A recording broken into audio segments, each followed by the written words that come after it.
Hello everyone, this is Shalini and you're watching your own educational channel ज्ञान के मोती।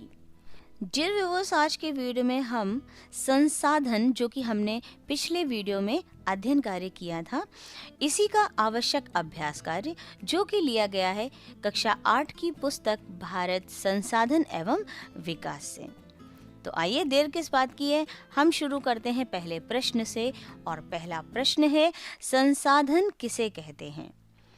आप उत्तर लिख सकते हैं, विभिन्न प्रकार की वस्तु या पदार्थ जिसकी उपयोगिता हो वो संसाधन कहलाते हैं। छोटा सा उत्तर है। अगला प्रश्न है, अक्षयशील संसाधन कौन कौन से हैं? तो डियर व्यूअर्स, उत्तर लिखिए, सूर्य का प्रकाश, पवन, वायु आदि कभी न समाप्त होने वाले संसाधन को अक्षयशील संसाधन कहते हैं, जो अक्षय हो, जिनका कभी क्षय ना हो। अगला प्रश्न है, जीवाश्मी ईंधन अनवीकरणीय संसाधन क्यों है? उत्तर लिखिए, ऐसे प्राकृतिक संसाधन जो भूतकाल में निर्मित हुए हैं तथा जिनका भंडार सीमित मात्रा में है, अनवीकरणीय संसाधन कहलाते हैं। इन संसाधनों का एक बार उपयोग कर लेने के बाद इन्हें पुनः प्राप्त नहीं किया जा सकता है। जीवाश्मी ईंधन भी एक ऐसा ही संसाधन है जिसे पुनः निर्मित होने में हजारों वर्ष लग जाते हैं। इसी कारण इसे अनवीकरणीय ईंधन कहा जाता है। हमारा अगला प्रश्न है, सतत पोषणीय विकास किसे कहते हैं? उत्तर लिखिए, संसाधनों के अंधाधुंध उपयोग पर लगाम लगाने की जरूरत है।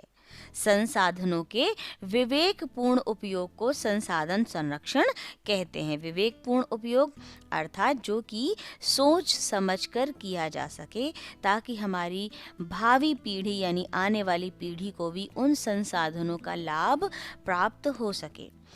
संसाधन संरक्षण का अर्थ संसाधनों के प्रयोग को पूर्णतः रोकना नहीं है, बल्कि इस प्रकार से उपयोग करना है कि वर्तमान पीढ़ी के साथ साथ भावी पीढ़ी भी इनसे लाभान्वित हो सके।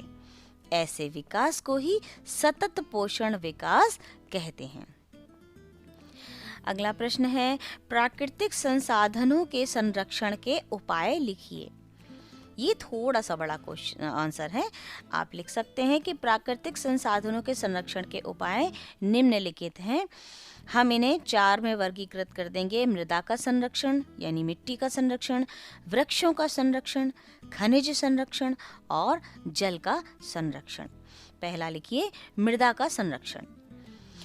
डियर व्यूअर्स, मृदा की बहुत बड़ी हानि अपरदन से होती है। मृदा के अपरदन को रोकने के लिए फसल का 10 से 15 सेंटीमीटर तक डंठल छोड़कर काटना चाहिए, जिससे वायु वेग का प्रभाव ना पड़े, क्योंकि मृदा का अपरदन वायु द्वारा ही होता है। पशुचारण पर रोक लगाकर तथा खेतों में मेड़ बनाकर मृदा अपरदन को रोका जा सकता है। दूसरा है वृक्षों का संरक्षण। औद्योगिक क्रांति के बाद वनों का बड़े पैमाने पर ह्रास हुआ है, अतः वृक्षारोपण को बढ़ावा देकर वन संपदा की वृद्धि की जा सकती है। वृक्षारोपण द्वारा मिट्टी के कटाव को भी कम किया जा सकता है। तीसरा है खनिज संरक्षण।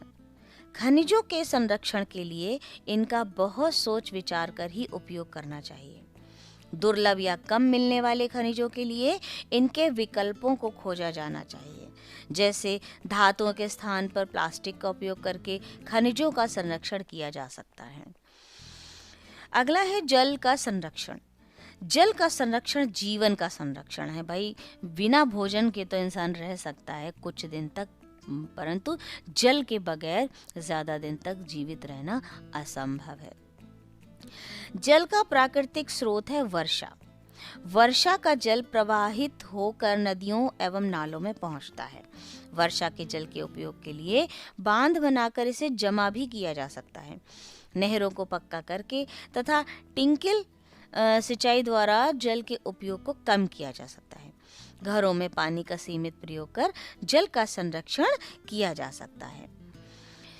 हमारा अगला अभ्यास कार्य है निम्नलिखित के सही जोड़े बनाइए। तो बनाइए कोयला जीवाश्मी संसाधन, सौर प्रकाश अक्षयशील संसाधन और वन मानव पूरित संसाधन। अगला अभ्यास कार्य है रिक्त स्थानों की पूर्ति कीजिए। रिक्त स्थान भरिए। का है पुल एक मानव निर्मित संसाधन है। अगला है उपजाऊ भूमि प्राकृतिक संसाधन है। और ग है संसाधनों का विवेकपूर्ण उपयोग संसाधन संरक्षण कहलाता है। तो डियर व्यूअर्स, यहीं पर समाप्त होता है हमारा छोटा सा अभ्यास कार्य। हम जल्दी मिलेंगे अगले वीडियो में एक नए अध्याय और उसके आवश्यक अभ्यास कार्य के साथ। तब तक के लिए अपना विशेष ध्यान रखिए। अगर आप मेरे चैनल पर पहली बार आए हैं और आपको मेरे वीडियोस पसंद आते हैं तो एक लाइक कीजिए और ज़्यादा से ज़्यादा शेयर कीजिए ताकि अन्य बच्चे भी इन वीडियोस का लाभ प्राप्त कर सकें। खूब पढ़ें, खूब पढ़ें। Thank you.